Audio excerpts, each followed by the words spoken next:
A comunidade Narrações Imersivas acaba de chegar. Torne-se membro e tenha acesso a todos os nossos livros, sem interrupções ou propagandas. E em formato de MP3, ouça diretamente da nossa plataforma no Hotmart.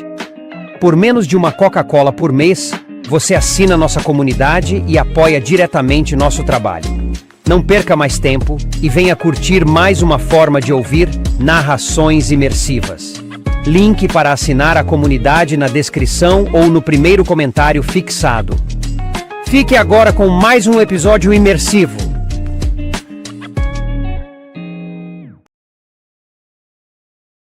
The Witcher, a saga do bruxo Geralt de Rivia. 7º livro, A Senhora do Lago, de Andrzej Sapkowski. Narração, Mauro Ramos.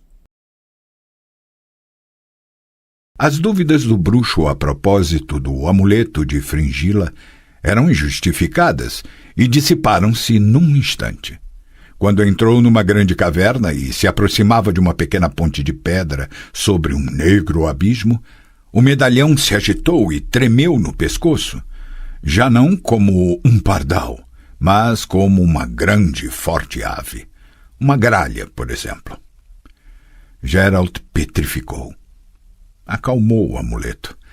Não fazia o menor movimento para que um rumorejo ou até uma respiração mais perceptível não enganassem seus ouvidos. Esperava. Sabia que do outro lado do abismo, depois da ponte, havia algo que espreitava na escuridão.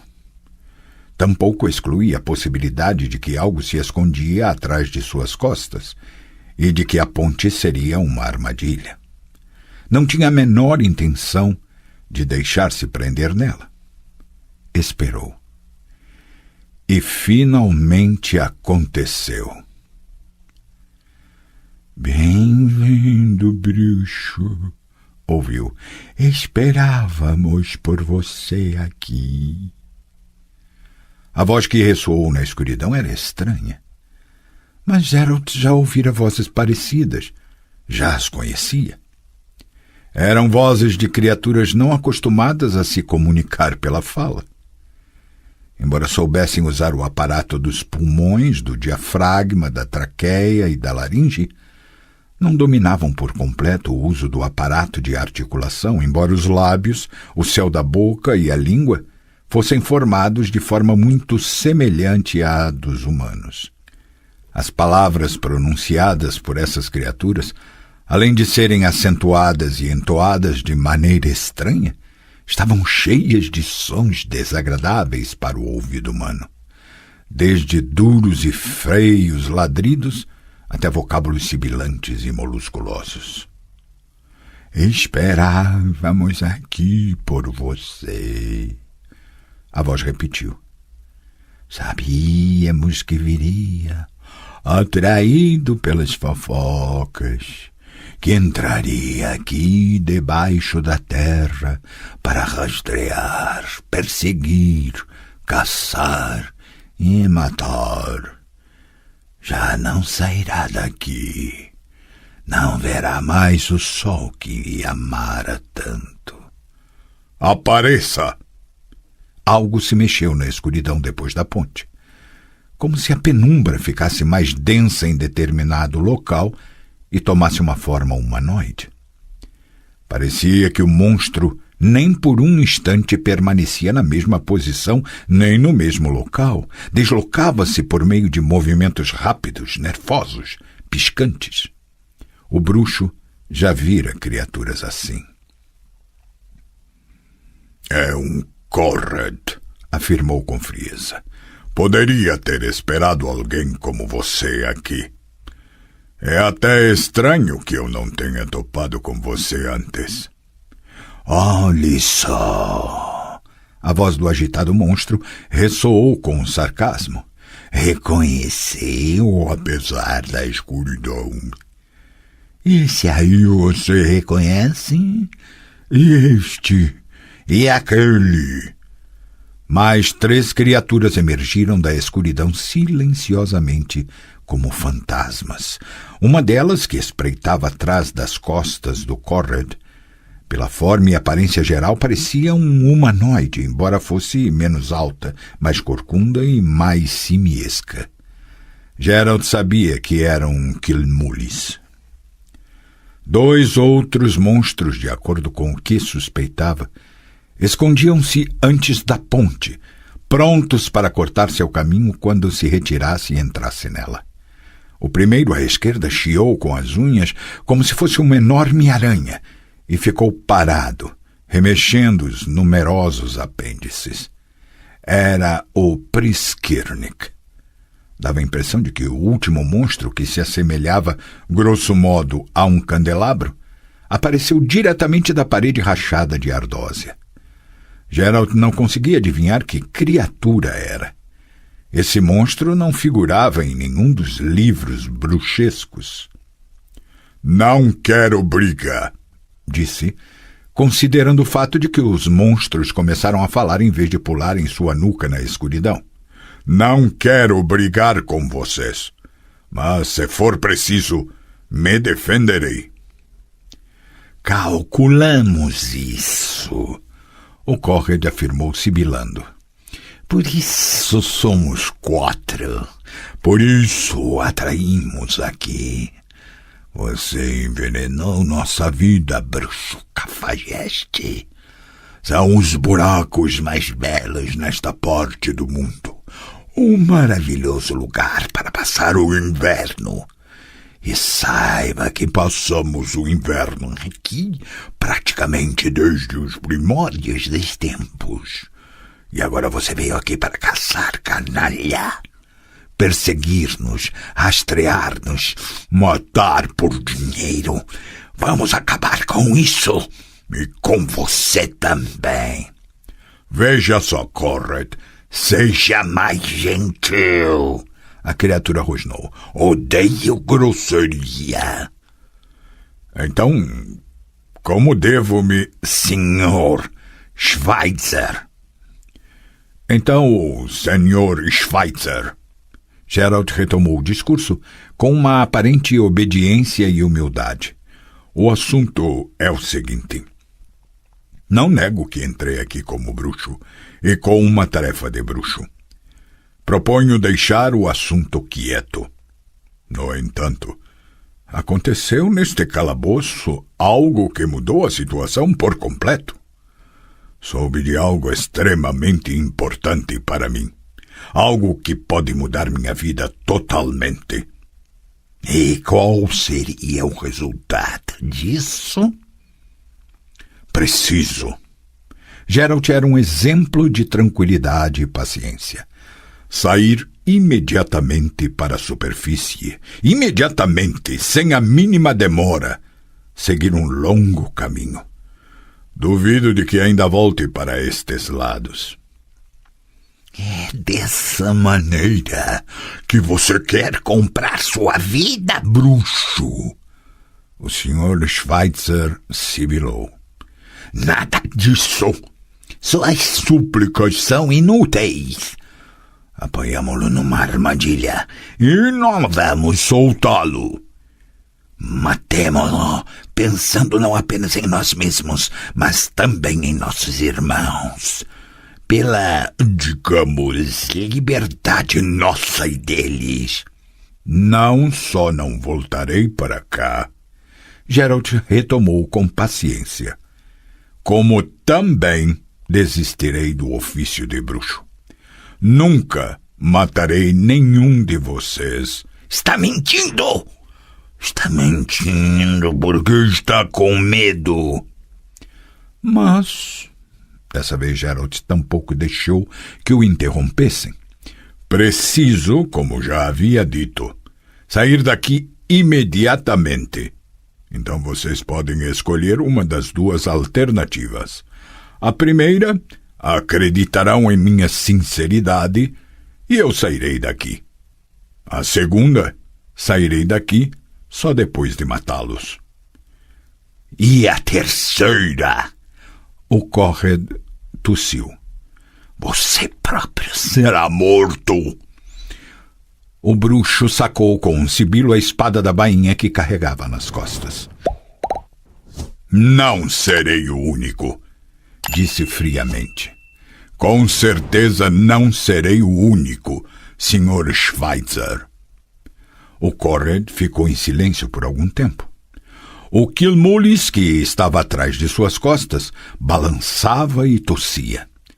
O Priskirnik dobrava e esticava os apêndices. O candelabro mudava de forma. Agora parecia um pinheiro torto com 2 enormes olhos fosforescentes. Dê-me uma prova, o Corred finalmente falou, de sua sinceridade e benevolência. Qual? Sua espada. Você acabou de afirmar que deixará de ser bruxo. O que determina o bruxo é sua espada. Jogue-a no abismo, ou quebre-a ao meio. Só então é que o deixaremos sair. Por um momento, Geralt ficou imóvel no silêncio em que se ouvia a água gotejar do teto e das paredes. Depois, sem pressa, enfiou a espada vertical e profundamente na fissura da rocha. E quebrou a lâmina com um forte golpe do sapato. A lâmina rompeu-se com um gemido cujo eco ressoou pelas cavernas. A água gotejava das paredes, escorria delas feito lágrimas. Não posso acreditar, o Corred falou devagar. Não consigo acreditar que alguém possa ser tão estúpido. Todos eles o atacaram num instante, sem gritos, senhas ou ordens. O primeiro a pular pela ponte foi o Sr. Schweitzer, mostrando as garras e os caninos dos quais não se envergonharia um lobo. Geralt deixou que ele se aproximasse, em seguida girou o tronco e cortou o Corred, destroçando sua mandíbula inferior e garganta. Logo depois entrou na ponte e lacerou o Kilmulis com um golpe executado à esquerda. Encolheu e estirou-se no chão bem na hora certa, pois o candelabro que tentava pular em cima dele sobrevoou, mal arranhando seu casaco com as garras. O bruxo desviou do Priskirnik, de suas finas patas que giravam como hélices de um catavento. Golpeado no flanco da cabeça por uma delas, Geralt dançou, esquivando e defendendo-se com um largo corte. O Priskirnik atacou novamente, mas não acertou. Bateu contra o balaústre e destroçou-o. Caiu para dentro do abismo com um granizo de pedras. Até então não havia emitido nenhum som, mas agora, enquanto caía para dentro do precipício, soltou um uivo que demorou para silenciar. Atacaram-no dos 2 lados, o candelabro de um e do outro, o Kilmulis ensanguentado, que, embora estivesse ferido, conseguiu levantar-se. O bruxo saltou em cima do balaústre da ponte. Sentiu que as pedras, prestes a desmoronar, roçavam-se contra si próprias, fazendo toda a ponte tremer. Foi balançando no balaústre que conseguiu escapar do alcance das patas munidas de garras do candelabro e encontrou-se atrás das costas do Kilmulis. O monstro não tinha pescoço, portanto, Geralt cortou-o na têmpora. Mas a cabeça dele parecia ser feita de ferro. Precisou repetir o golpe. Perdeu demasiado tempo com isso. Foi golpeado na cabeça, a dor irrompeu em seu crânio e em seus olhos. Rodopiou, tentando proteger-se, sentindo o sangue correr em abundância debaixo dos cabelos. Tentou entender o que havia acontecido. Esquivou-se milagrosamente da segunda incisão das garras e foi então que entendeu. O candelabro mudava de forma. Agora, atacava com patas incrivelmente alongadas. Mas isso possuía um defeito, na forma de um centro de gravidade e equilíbrio alterados. O bruxo mergulhou debaixo das patas do monstro, diminuindo a distância. O candelabro, vendo o que estava para acontecer, caiu de dorso como um gato, pondo as patas traseiras para fora, igualmente munidas de garras, assim como as dianteiras. Geralt sobrevoou, golpeando-o no ar. Sentiu a lâmina cortar o corpo. Encolheu e virou-se. Cortou novamente, caindo de joelho. O monstro gritou e bruscamente lançou a cabeça para frente numa tentativa de dar uma violenta mordidela no peito do bruxo. Seus enormes olhos reluziam na escuridão. Geralt empurrou-o com um forte golpe executado com a empunhadura da espada, cortou-o de perto, destroçando a metade do crânio. Esse estranho monstro, que não figurava em nenhum dos livros bruxescos, mesmo desprovido da metade do crânio, ainda dava mordidelas durante uns bons segundos. Depois morreu, com um terrível suspiro quase humano. O Corred, deitado numa poça de sangue, tremia espasmodicamente. O bruxo ficou em pé sobre ele. Não consigo acreditar, disse, que alguém pode ser tão estúpido de deixar-se enganar com uma simples ilusão como aquela de quebrar a espada. Não tinha certeza se o Corred estava suficientemente consciente para entender. Mas isso não fazia nenhuma diferença. Havia avisado, disse limpando o sangue que corria em sua bochecha. Havia avisado que tinha de sair daqui. O Sr. Schweitzer tremeu com força, tossiu, sibilou e rangeu. Em seguida silenciou e ficou imóvel. A água gotejava do teto e das paredes. Você está satisfeito, Regis? Agora sim. Então, o bruxo levantou-se. Ande, vá e faça as malas. Força! Não vou demorar. Omnia mea mecum porto. O quê? Tenho pouca bagagem. Melhor assim. Encontramo-nos daqui a meia hora, fora da cidade. Estarei lá. Ele a subestimou, e ela o acuou. E a culpa foi sua. Em vez de se precipitar, poderia ter ido para os fundos do palácio e deixar Plotka na cavalariça grande, naquela para os cavaleiros errantes, funcionários e serviçais na qual sua companhia também mantinha os cavalos. Não fez por causa da pressa. Como de costume, usou a cavalariça ducal, mas poderia ter suspeitado de que havia nela alguém que denunciava. Andava de baia em baia, chutando feno. Vestia um curto casaco de pele de lince, uma blusa branca de cetim, uma saia negra de equitação e botas de cano alto. Os cavalos relinchavam, sentindo a raiva com a qual ela emanava. Olhe só, disse ao vê-lo dobrando o chicote de equitação. Está fugindo, sem se despedir. E a carta que deve ter deixado sobre a mesa não é uma despedida. Não depois daquilo que nos uniu. Como posso supor, argumentos extremamente irrelevantes justificam e explicam seu comportamento. Explicam e justificam. Desculpe, Fringilla. Desculpe, Fringilla, ela repetiu, contorcendo os lábios de raiva. Que curto, que limitado, que despretensioso, que estilo cuidadoso. Aposto que a carta que você me deixou foi redigida com igual sofisticação, poupando a tinta ao extremo. Preciso ir, gaguejou. Você deve suspeitar por quê. E por causa de quem? Perdoe-me, por favor. Eu ia fugir despercebido, em segredo, porque não queria que você tentasse nos seguir. Foi um medo inútil, disse enfaticamente, dobrando o chicote em arco.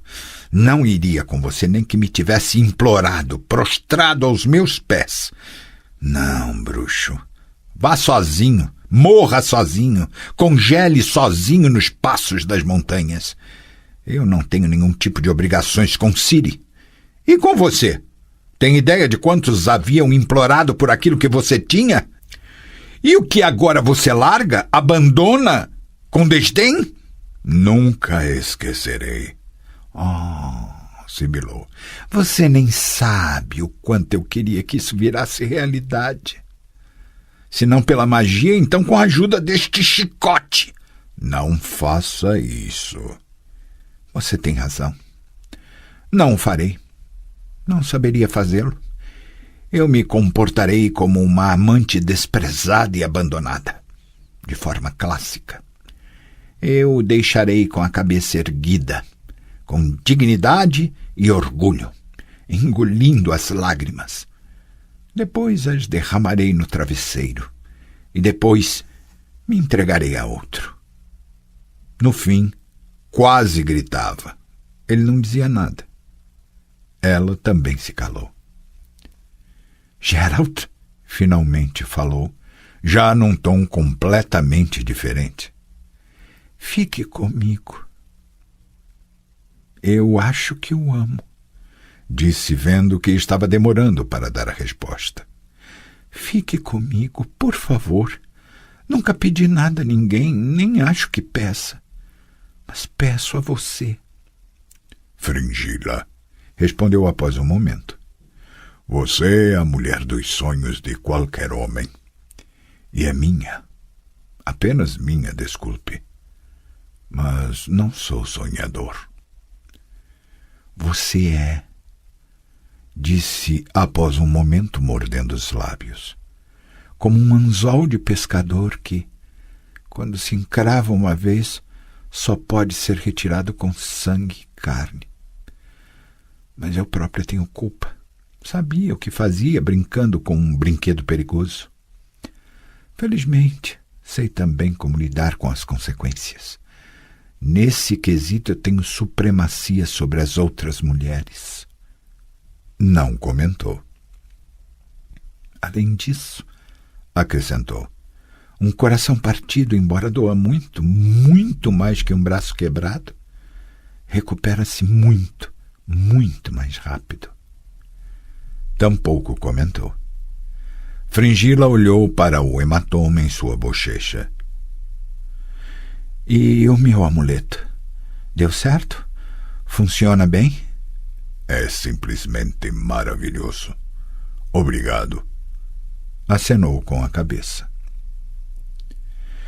Para onde você vai? Perguntou num tom e timbre completamente diferentes. Que informações conseguiu? Você conhece o lugar onde Villefort se esconde, não é? Conheço. Mas não me peça para que eu lhe diga onde fica. Não lhe direi.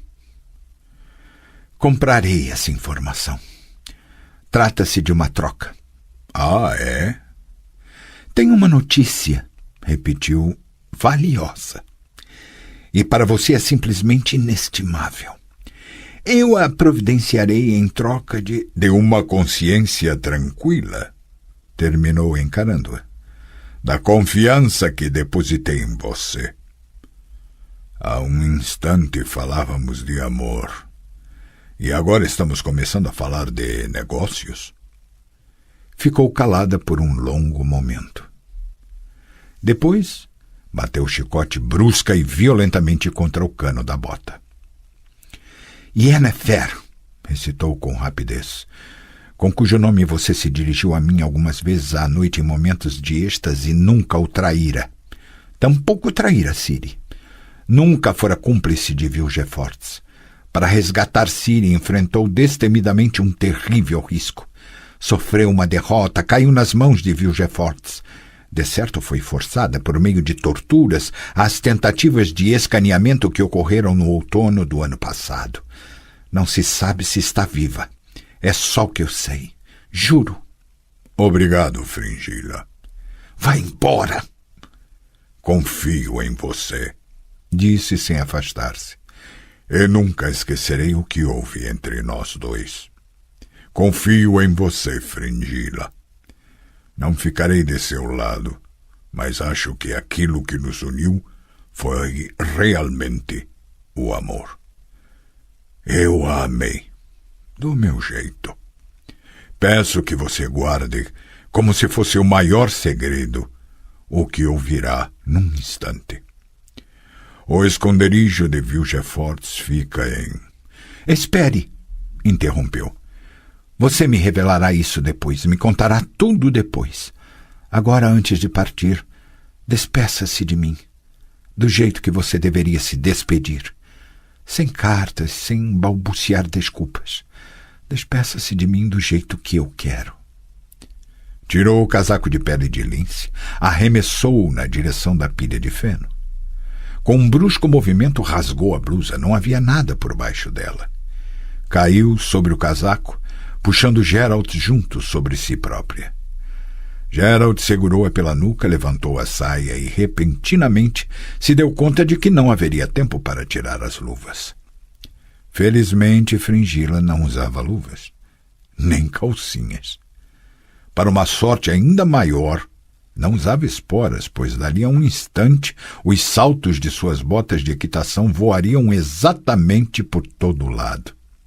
Se usasse esporas, daria medo até de pensar o que poderia acontecer. Beijou-a num instante em que ela soltou um grito. Abafou-o. Os cavalos, sentindo seu frenético desejo, relinchavam, batiam os cascos, chocavam-se contra as baias de tal forma que a poeira e o feno caíam do teto. A cidadela Haizrhum, em Nazair, às margens do lago Muredar. Fringilla Vigo terminou triunfalmente. Ali se encontra o esconderijo de Vilgefortz. Consegui tirar essa informação do bruxo antes que partisse. Temos tempo suficiente para antecipá-lo.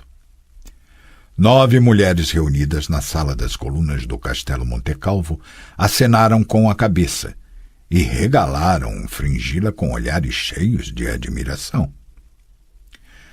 Haizrhum, Philippa Earhart repetiu, deixando os dentes à mostra num sorriso predador e brincando com o camafeu de Sardonyx preso ao vestido. Haizrhum, em Nazair. Então até breve, Sr. Vilgefortz. Até breve. Quando o bruxo chegar lá, Queira-Met sibilou, encontrará escombros que nem exalarão mais o cheiro de queimado. Nem federão a cadáver. Sabrina Glevsig sorriu graciosamente. Parabéns, Sra. Vigo. Sheala de Tancarville acenou com a cabeça num gesto que Fringilla nunca esperaria da famosa feiticeira. Ótimo trabalho. Fringilla abaixou a cabeça. Parabéns, Sheala repetiu. Mais de 3 meses em Toussaint? Mas acho que valeu a pena. Fringilla Vigo passou os olhos pelas feiticeiras sentadas ao redor da mesa. Por Sheala, Philippa, Sabrina Glevsig, por Queira-Met, Margarita Loantille e Tris Merigold, por Francesca Findabair e Ida Emen, cujos olhos delineados com uma intensa maquiagem élfica não demonstravam absolutamente nenhum sentimento. Por Assir Var Anahid, cujos olhos expunham aflição e preocupação. Valeu a pena, admitiu, com a absoluta sinceridade. O céu mudava de cor de um azul marinho para o negro. Um vento gelado soprava por entre as vinícolas. Geralt abotoou o casaco de pele de lobo e envolveu o pescoço com um chale de lã. Sentia-se muito bem. Um amor cumprido, como sempre, o ergueu para o auge de suas forças físicas, psíquicas e morais. Apagou o rastro de quaisquer dúvidas e tornou seu pensamento claro e vivo. Ficou com pena de apenas uma coisa, que por um longo tempo seria privado desse maravilhoso remédio. A voz de Reynard de Boisfrene retirou-o dos pensamentos. O tempo vai piorar. O cavaleiro errante falou olhando para o leste, lá de onde vinha o vendaval. Apressem-se. Se o vendaval trouxer neve, se os apanhar no passo Malheur, cairão numa armadilha. Nessa hora terão de orar pelo degelo a todos os deuses que veneram, conhecem e dos quais ouviram falar. Entendemos. O Sans Retour os guiará durante os primeiros dias, não se afastem dele. Passarão uma feitoria de caçadores e chegarão ao local onde o afluente direito deságua no Sans Retour. Não se esqueçam. O direito. Seu percurso indicará o caminho para o Passo Malheur. Quando, com a graça divina, passarem por Malheur, não se deem por satisfeitos, pois terão ainda à sua frente os passos Sans-Merci e Mort Blanc. Depois de passarem os dois, descerão até o vale Soudouf, que tem um microclima agradável, quase como Toussaint. Se não fosse pela baixa qualidade da terra, lá também plantariam videiras. Interrompeu envergonhado sob os olhares disciplinadores. Claro, pigarreou. Voltando ao assunto. A Vila Caravista fica na saída de Soudouf. Meu primo, Guy de Boisfrene, mora lá. Visitem-no e digam que me conhecem. Se acontecer de meu primo ter morrido enlouquecido, lembrem-se de que a direção do caminho a seguir é a planície Magdeira e o vale do rio Silt. E depois, Gerald, vocês continuarão de acordo com os mapas que você desenhou no cartógrafo local. E já que estamos falando do cartógrafo, não entendo bem por que você o indagou sobre alguns castelos. Esqueça-se disso, Reynard. Nada disso aconteceu. Você não ouviu nem viu nada. Mesmo que o torturem. Entende? Entendo.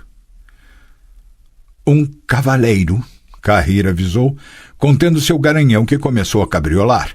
Um cavaleiro vindo do palácio se aproxima a todo galope. Se for apenas um... Angoulême lançou um largo sorriso e acariciou o machadinho preso à acela.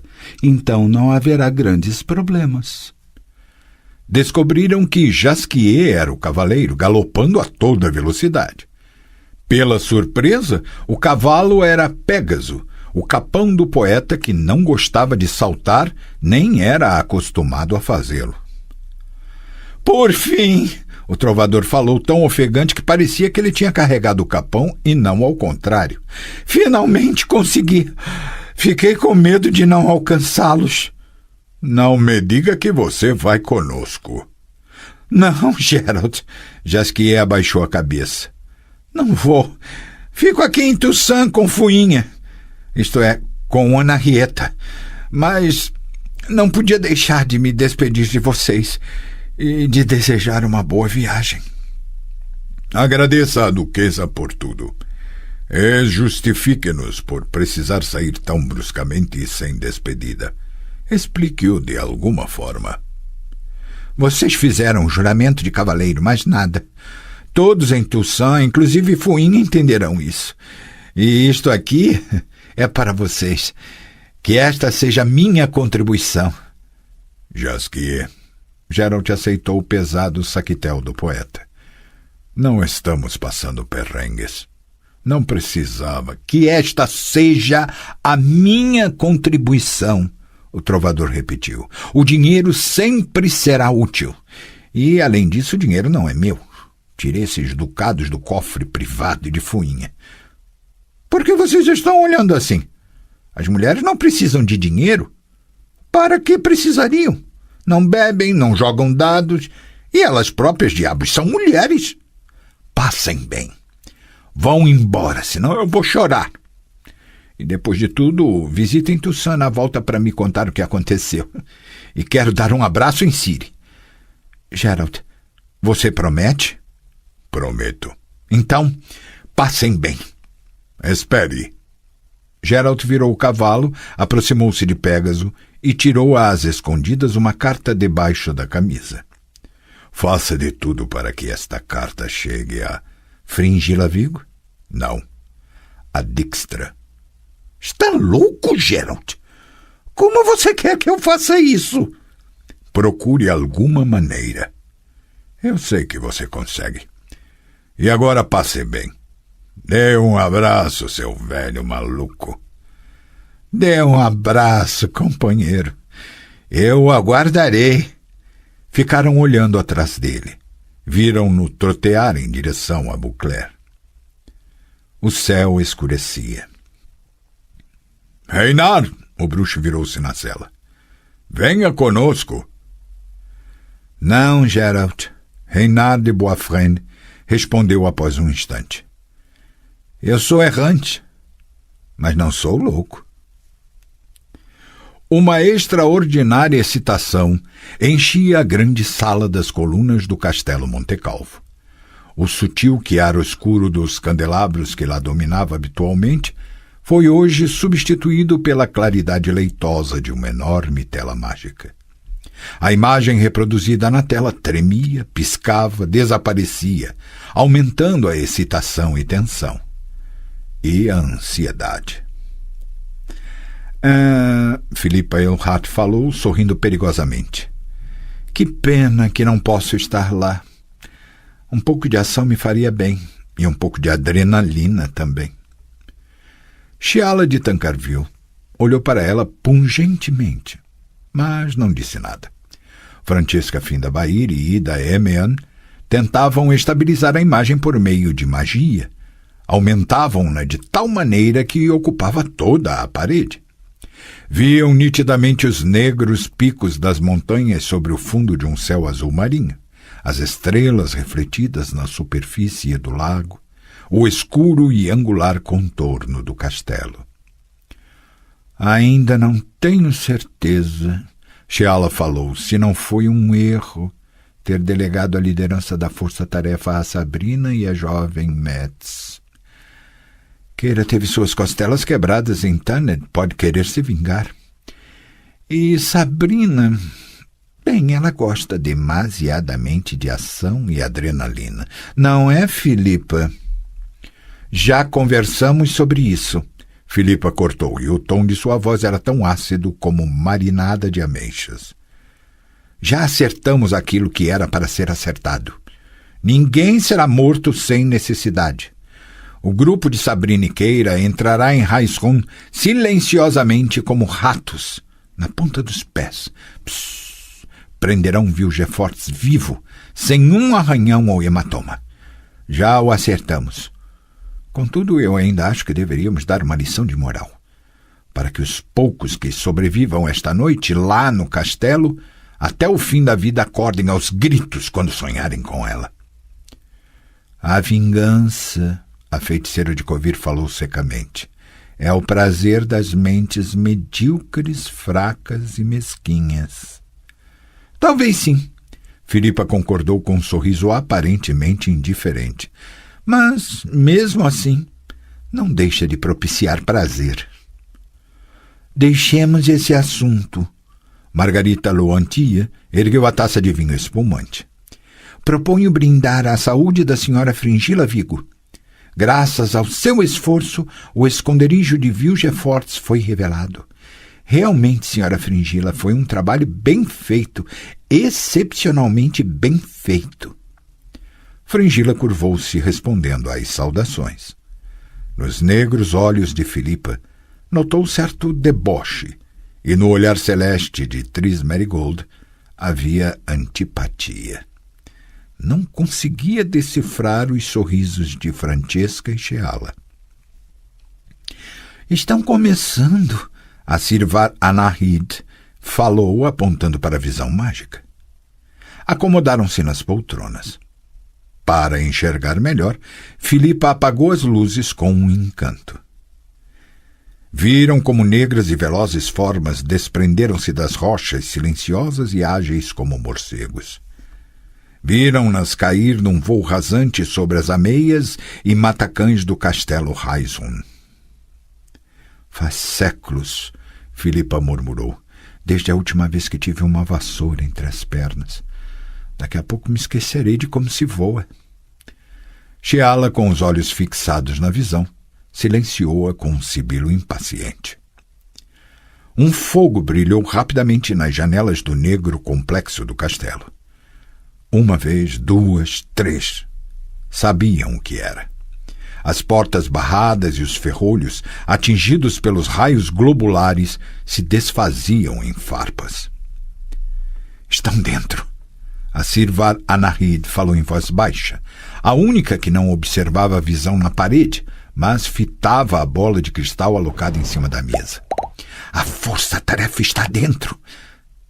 Mas algo está errado. Não é do jeito que deveria ser. Fringila sentiu o sangue do coração se deslocar para a região pélvica. Ela já sabia o que estava errado e como deveria ser. A senhora Glevsig, a Sir relatou novamente, está abrindo o comunicador direto. Subitamente o espaço entre as colunas da sala resplandeceu, e no oval que se materializava viram Sabrina Glevsig, num traje masculino, com o cabelo amarrado na testa, com uma faixa de gaze e o rosto enegrecido com listras de pintura de camuflagem. Atrás das costas da feiticeira viam-se sujas paredes de pedras, cobertas de farrapos de panos que já foram gobelins. Sabrina estendeu a mão enluvada na direção delas, da qual pendiam longas tiras de teias de aranha. A única coisa, disse gesticulando violentamente, que se encontra aqui no castelo é isto. Apenas isto. Diabos, que idiotice! Que vergonha! Articule melhor, Sabrina. Articular o quê? Gritou a feiticeira de Caedwen. O que se pode articular aqui? Não estão vendo? Este é o castelo Raishon. Está vazio. Vazio e sujo. É uma droga de uma ruína vazia.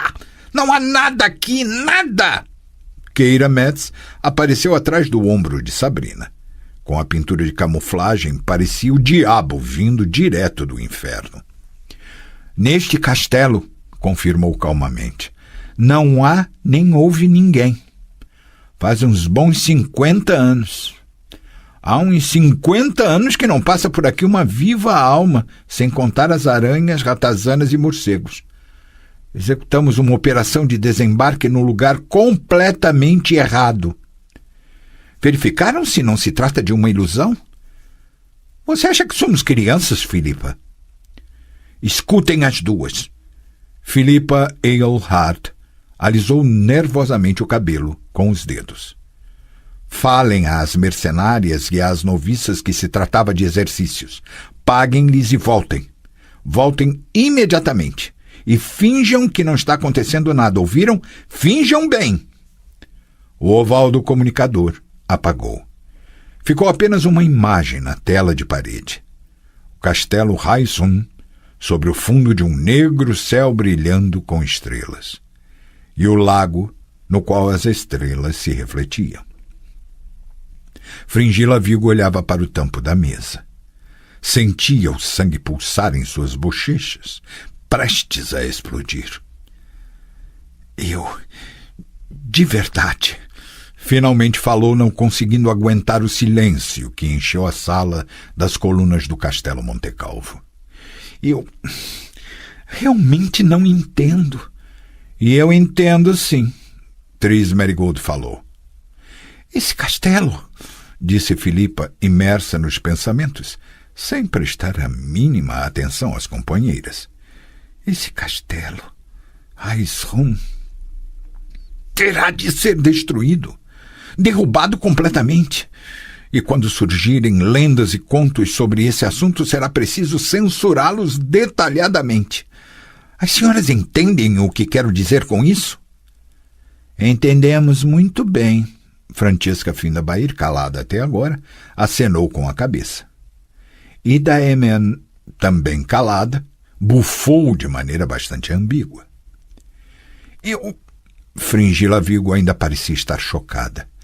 Eu realmente não entendo. Como isso pode ter acontecido?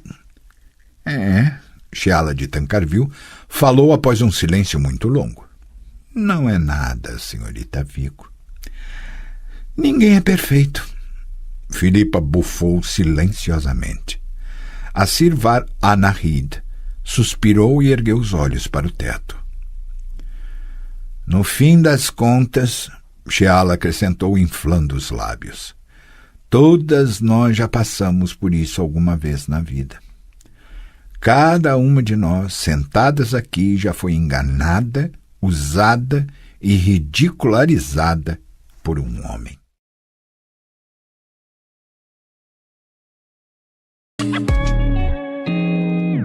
O canal Narrações Imersivas agradece por ter ouvido mais um episódio conosco. Acompanhe nossa página no Instagram e fique por dentro de todas as novidades do canal. E se você vê valor nesse projeto, considere apoiá-lo. Faça parte da nossa comunidade no Hotmart. Até a próxima com mais uma narração imersiva.